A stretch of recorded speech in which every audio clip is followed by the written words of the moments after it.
हाँ जी। स्वागत है आपका आज की इस वीडियो में। हम सीखेंगे HTML के अंदर हमारी वेबसाइट का एसईओ कैसे करते हैं। एसईओ क्या होता है? एसईओ से हमारी वेबसाइट गूगल और बिंग जैसे सर्च इंजन होते हैं उसके अंदर हमारी वेबसाइट टॉप में दिखाई देती है, रैंकिंग में आ जाती है। तो आज की इस वीडियो में हम ऑर्गेनिक एसईओ सीखेंगे। एक होता है पेड एसईओ। पेड एसईओ क्या होता है कि जिससे हमारी वेबसाइट को हम ऐड रन करते हैं उससे हमारी वेबसाइट टॉप में दिखाई देती है।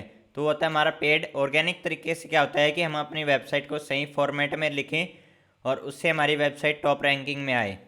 तो उसके लिए हमारे पास दो तरीके के होते हैं, एक होता है ऑन पेज एसईओ, एक होता है ऑफ पेज एसईओ। हम ओनली ऑन पेज एसईओ ही सीखेंगे। ऑफ पेज एसईओ होता है वेबसाइट के एक्सटर्नल, वेबसाइट से बाहर। हम ओनली ऑन पेज एसईओ की हम यहाँ पे बात करेंगे। तो इस वीडियो को हम शुरू करते हैं। तो सबसे पहले हम बात करते हैं एसईओ। एसईओ क्या है? Search engine optimization. ठीक है। उसके अंदर हमारे पास सबसे पहले क्या पॉइंट आता है? हमारी वेबसाइट के अंदर टाइटल और मेटा डिस्क्रिप्शन होना चाहिए। ठीक है।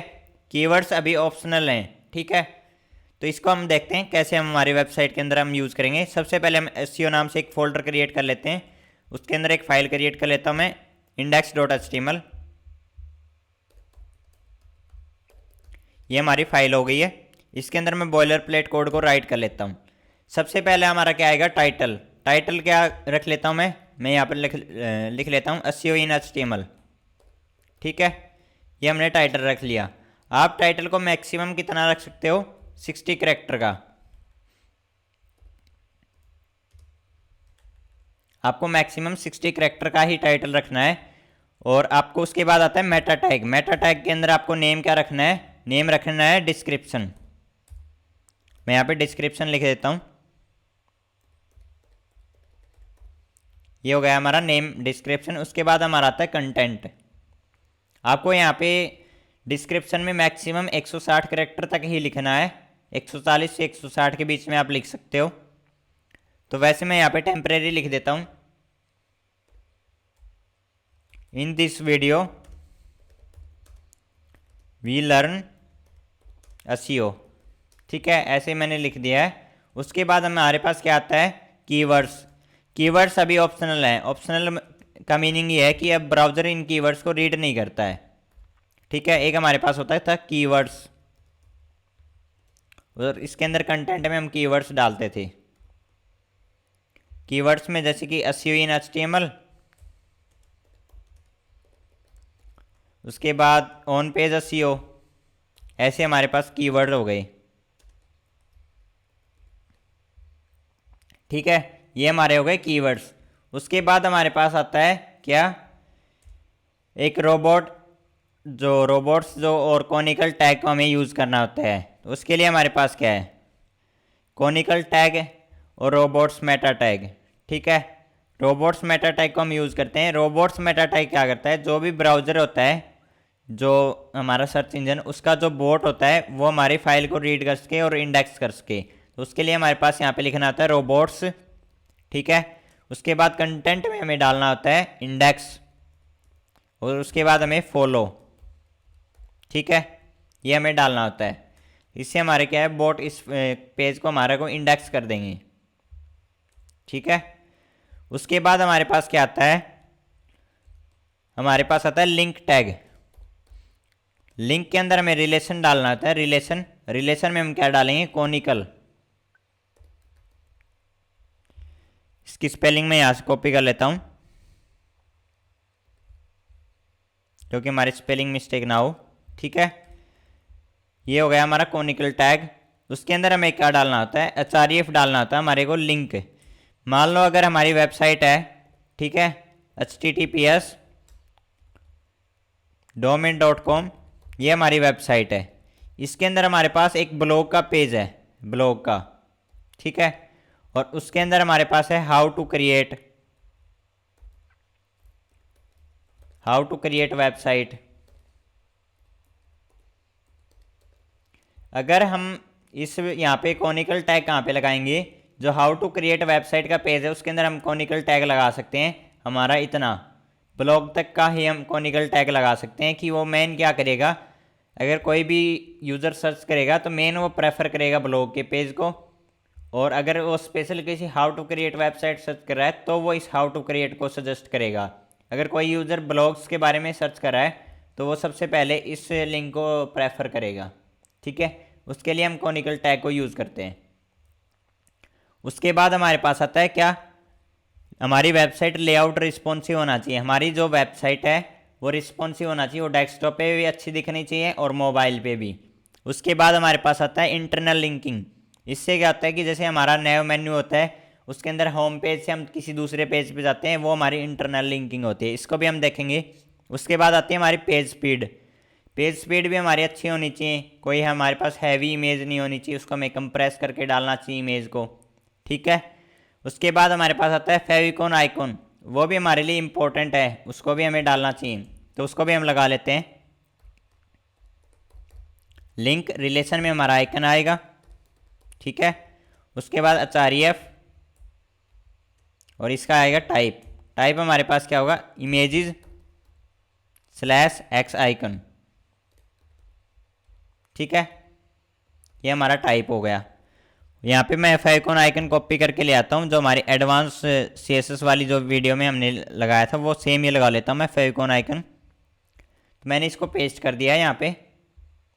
ठीक है, उसके बाद यहाँ पे मैं इसको डाल भी देता हूँ फेविकॉन आइकन। ऐसे हमारे पास एप्पल के लिए होता है, रिलेशन में हमें क्या डालना पड़ता है एप्पल के लिए, एप्पल टच आइकन। ठीक है, एप्पल टच आइकन। और उसके बाद हमारे को HREF में हमें जो हमारी इमेज है उसका पाथ देना होता है। ठीक है, ये होता है हमारा एप्पल टच आइकन एप्पल के लिए। ठीक है, उसके बाद हमारे पास आते हैं जो हमारा मेन कंटेंट है उसको हमें सीमेंटिंग टैग में ही यूज़ करना चाहिए, तो बेटर होगा हमारा SEO। तो सबसे पहले हमारा क्या आता है, हेडर। ठीक है, हेडर आ गया हमारे पास। उसके अंदर हमारे पास क्या आता है, एक ब्रांड, तो मैं उसको क्या यूज़ कर लेता हूँ, H2 हो गई। यहाँ पे मैं ब्रांड नेम लिख देता हूँ, एक बार के लिए हम SEO लिख देते हैं यहाँ पे। उसके बाद हमारे पास क्या आएगा, नेव लिंक होंगे हमारे यहाँ पे नेविगेशन के लिए, तो उसके लिए मैं नेव टैग को यूज़ कर लेता हूँ। इसके अंदर मैं डायरेक्ट A टैग यूज़ कर रहा हूँ अभी। उसके अंदर होम और अब हमारा अबाउट पेज यूज़ कर लेते हैं अभी। ये हो गया हमारा अबाउट पेज, और इसके अंदर HREF भी लगा देता हूँ मैं।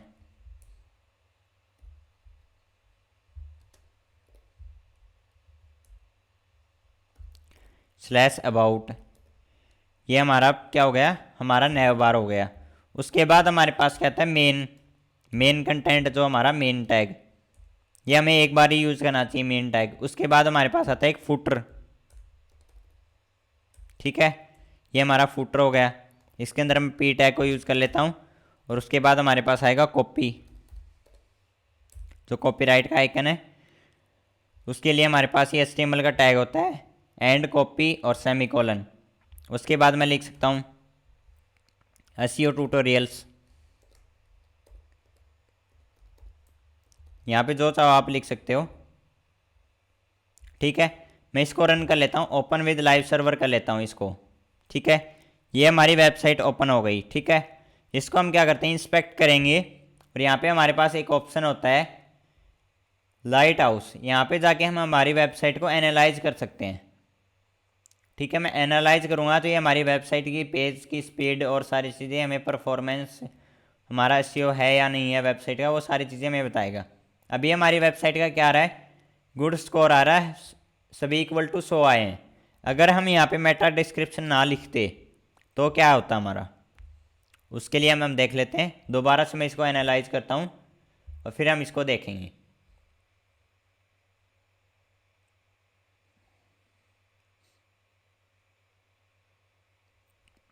अब हमारा स्कोर 91 आ गया।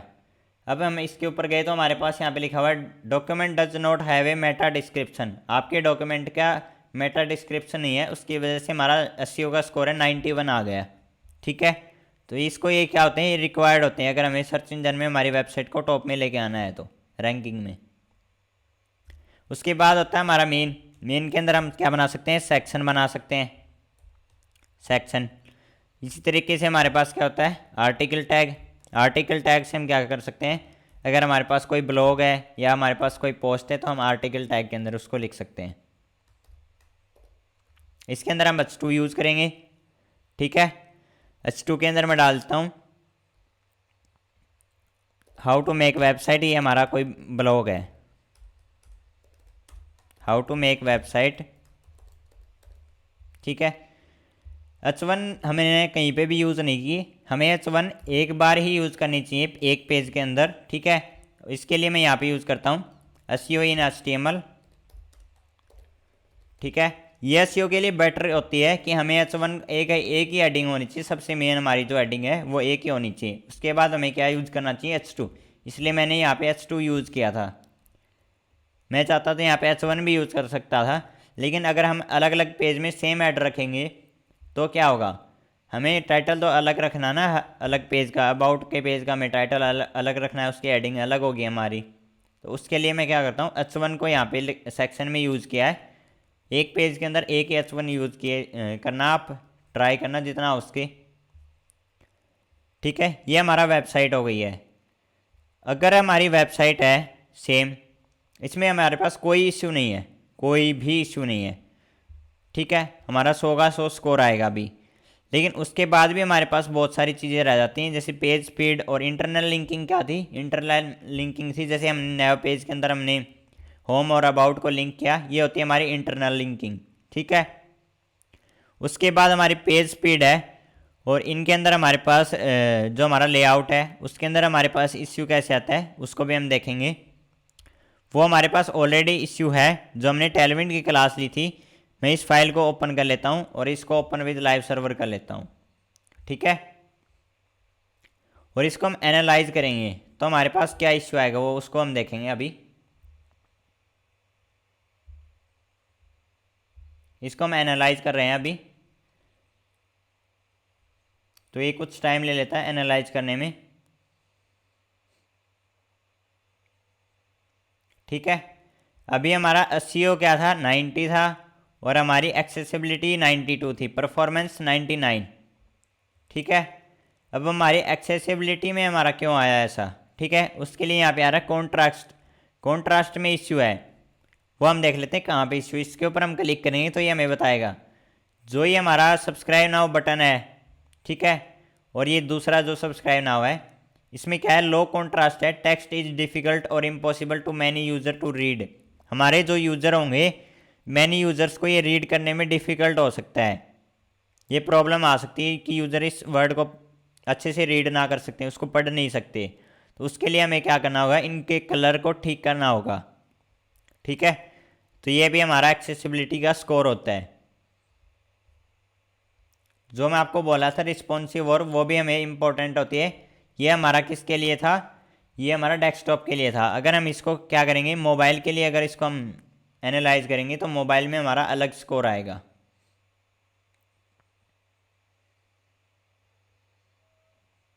ठीक है। मोबाइल में हमारी परफॉर्मेंस अलग आई है, एक्सेसिबिलिटी हमारी सेम ही रही है, ठीक है, परफॉर्मेंस में हमारा डिफरेंस आया मोबाइल में। तो मोबाइल के लिए और डेस्कटॉप के लिए हमें दोनों के लिए अलग अलग करना पड़ता है, ठीक है। तो ये होता है हमारा क्या, एक्सेसिबिलिटी को हमें किससे ठीक करना पड़ेगा, वो हमारी जो CSS हम यूज़ करेंगे उससे हम इसको ठीक कर सकते हैं। उसके बाद हमारे पास आती है robot.txt। ये हम एक फ़ाइल क्रिएट करनी होती है, जो हमारे जो बोट्स होते हैं, रोबोट्स होते हैं जो गूगल के और जो बिंग के जो रीड करते हैं हमारी वेबसाइट को, उनके लिए ये फ़ाइल होती है। ये हमारी जो फाइल है ये सेम ही बनेगी robot.txt, robots.txt, ठीक है। इसके अंदर जो कंटेंट होगा वो हमारा ये सेम कंटेंट आएगा, ठीक है, सेम कंटेंट आएगा। इसके अंदर सबसे पहले यूज़र एजेंट हमें सेम डालना है, उसके बाद दिस हेलो। अगर हमें कोई ऐसा फोल्डर हो हमारी, या कोई हमें ऐसा पाथ हो कि वो हमारा ब्राउज़र रीड ना कर सके, वो हमारा प्राइवेट है, यहाँ पे इन्होंने प्राइवेट लिखा हुआ है, या फिर आप चाहते हो कि किसी के वेबसाइट के अंदर API और एडमिन का ये चीज़ें गूगल इंडेक्स में ना जाएं, /API और /admin, एडमिन से रिलेटेड कोई भी पेज उसको गूगल रीड ना कर सके, ये बोट गूगल और बिंग के बोट रीड ना कर सके। उसके बाद अलो में अगर हम चाहते हैं कि हमारी जो पब्लिक फोल्डर है उसके अंदर हमारी इमेजेस वगैरह हैं, PDF वगैरह, या हमारी कोई फाइल है वो रीड कर सके, तो उसके लिए हम अलो कर सकते हैं। उसके बाद हमारा जो साइट मैप होता है उसके लिए हम यूआरएल डाल सकते हैं हमारा डोमेन और /sitemap.xml। उसके लिए हमें हमारे पास एक फाइल क्रिएट करनी होती है sitemap.xml। ठीक है, ये हमारी फाइल होगी sitemap.xml। ठीक है, इसके अंदर भी हमारे पास कंटेंट होता है, ये आपको सेम ही रखना होता है। इसके अंदर क्या चेंज होगा मैं वो आपको बता देता हूँ। ठीक है, जो ये XML और ये फॉर्मेट है ऊपर URL सेट, ये पूरा सेम ही रहेगा। आपको चेंज करना है बस इतना, जो ये URL के अंदर है। ठीक है, URL टैग है, उसके अंदर हमारे पास है लोकेशन टैग LOC। इसके अंदर हमारा क्या होगा, लिंक।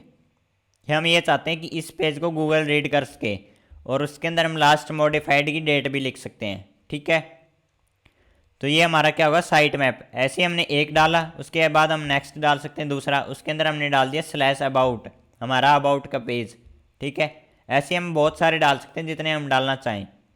तो उससे क्या होगा, गूगल को पता चल जाएगा हमारी वेबसाइट में इतने पेजेस हैं। इस साइट मैप को हम गूगल सर्च कंसोल होता है एक, गूगल सर्च कंसोल और बिंग वेब मास्टर टूल। ठीक है, इसके अंदर हम सबमिट कर सकते हैं।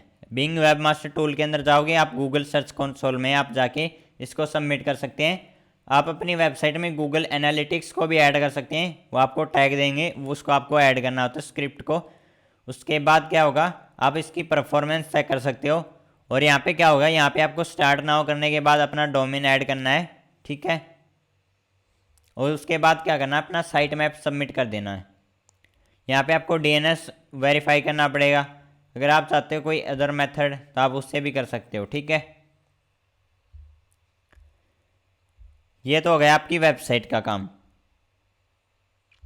तो एसईओ के अंदर जो ऑन पेज एसईओ होता है उसके अंदर इतनी ही टेक्निक होती हैं अपने पेज को करेक्ट करने के लिए। सबसे मेन होती है आपके पेज के अंदर कोई इमेज है, उस इमेज को क्या करना, ऑप्टिमाइज़ करना, क्योंकि इमेज से आपकी परफॉर्मेंस बहुत ज़्यादा डाउन होगी।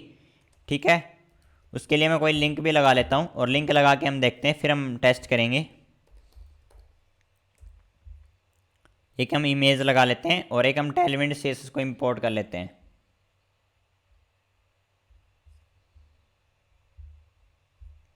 मैंने इसका लिंक कॉपी कर लिया था। उसके बाद मैं क्या करता हूँ, इसके अंदर अल्टरनेट टेक्स्ट भी डाल लेता हूँ, इमेज, और इसको मैं क्लोज कर लेता हूँ। ये मैंने इसको क्लोज कर दिया है।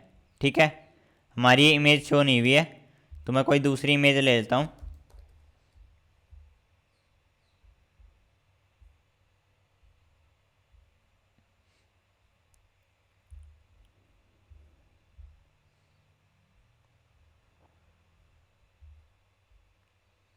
कॉपी इमेज एड्रेस करना था हमें, तो मैंने इमेज एड्रेस कॉपी कर लिया है। उसके अंदर मैं यहाँ पे लिंक डाल लेता हूँ।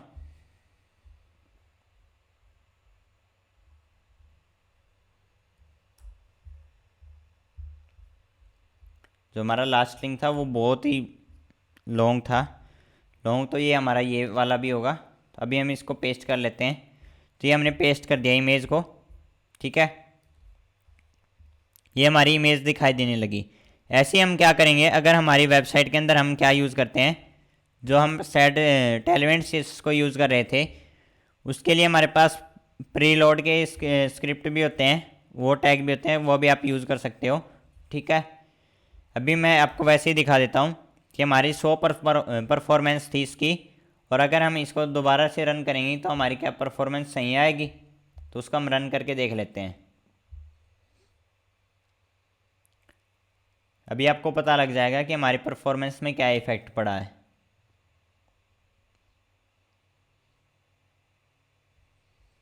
ठीक है, हमारी परफॉर्मेंस 99 हो गई, बेस्ट प्रैक्टिस है ये 96 हो गई। यहाँ पे क्या आ रहा है, image natural dimension should be, इसके अंदर हमने पूरा कोई साइज़ नहीं दे रखा कि हमारा इतना साइज़ होना चाहिए मैक्सिमम। ठीक है, हमने डायरेक्ट इमेज को उठाया और लगाया जो बाय डिफ़ॉल्ट आ रही है। ठीक है, तो उसकी वजह से हमारी बेस्ट प्रैक्टिस डाउन हुई है। तो ये आपको डिटेक्ट करके बता देगा कि आपकी वेबसाइट में कहाँ क्या प्रॉपर नहीं कर रखा आपने। ठीक है, और यहाँ पे आपको दिख रहा है नेटवर्क जो हमारा डाउन हुआ था वो किसकी वजह से हुआ है। तो यहाँ पे आपको दिखाई देगा tailwindcss.com, जो हम CDN को स्क्रिप्ट के अंदर जो डाल रखा है उससे हमारी वेबसाइट थोड़ी लेट लोड हुई है। ठीक है, तो आज की वीडियो में हमने क्या सीखा, एसईओ हमारी वेबसाइट के अंदर जो हमने बेसिक एसईओ होता है वो हमने सीख लिया है। अगर कोई और इम्पोर्टेंट होगा जब हम नेक्स्ट जेएस करेंगे तो उसके अंदर हम बाकी का कवर कर लेंगे। ठीक है, तो अगर आपको ये वीडियो अच्छी लगी हो तो इस वीडियो को लाइक कर दीजिए, चैनल को कर दीजिए सब्सक्राइब, और एक अगर आपको कोई डाउट हो तो आप कमेंट करके मुझसे पूछिए, और आप मेरे को डिस्कॉर्ड पे भी पूछ सकते हो।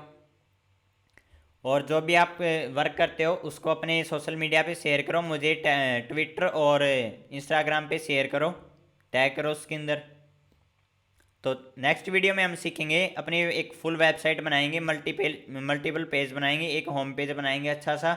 तो तब तक के लिए कीप लर्निंग कीप कोडिंग।